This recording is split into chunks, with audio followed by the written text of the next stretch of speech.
পৃথিবীতে জন্মগ্রহণ করার পর সবেমাত্র 1 বছর পরে আমার বাবা আমার মাকে তালাক দিল। তারপর আমি মায়ের আদর ভালোবাসা থেকে বঞ্চিত থাকলাম। আল্লাহ তাআলার এ কেমন খেলা? আপনি আল্লাহর উপর অসন্তুষ্ট হবেন না। পৃথিবীর মানুষকে আল্লাহ রাব্বুল আলামিন দুইটা জ্ঞান দিয়েছেন, একটা ভালো একটা মন্দ। আপনার বাবা যখন রাস্তা দিয়ে যায় তখন সে কি রাস্তার মাঝখান দিয়ে যায় না সাইড দিয়ে যায়? সাইড দিয়ে যায়। কেন? তার জ্ঞান আছে তাই। আল্লাহ জ্ঞান দিয়েছেন, তার জ্ঞান দেওয়ার পরেও সে ভুল করেছে। কথা বুঝতে পেরেছেন? বা আপনার মা ভুল করেছে, এই জন্য আপনারা কখনো তালাকের সিদ্ধান্ত নেবেন না। রাসূলুল্লাহ সাল্লাল্লাহু আলাইহি ওয়াসাল্লাম একটা কথা বলেছেন যে তালাক প্রাপ্ত হলে বা তালাক দিলে সব থেকে খুশি হয় কে জানেন? শয়তান। শয়তান তার সাঙ্গপাঙ্গ যারা আছে সবাইকে ছেড়ে দেয় মানুষকে অসওয়াসা দেওয়ার জন্য।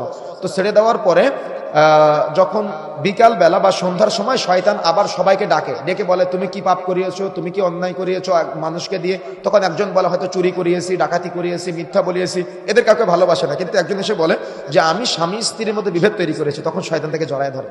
এই জন্য আজকে আমাদের পরিবারগুলা একবারে ধ্বংস হয়ে যাচ্ছে, নস্যাৎ হয়ে যাচ্ছে, নিজেদের মধ্যে ধৈর্য না থাকার কারণে, জান্নাতের আকাঙ্ক্ষা না থাকার কারণে। এই জন্য আপনারা এই ভুলগুলো করবেন না। আপনাদের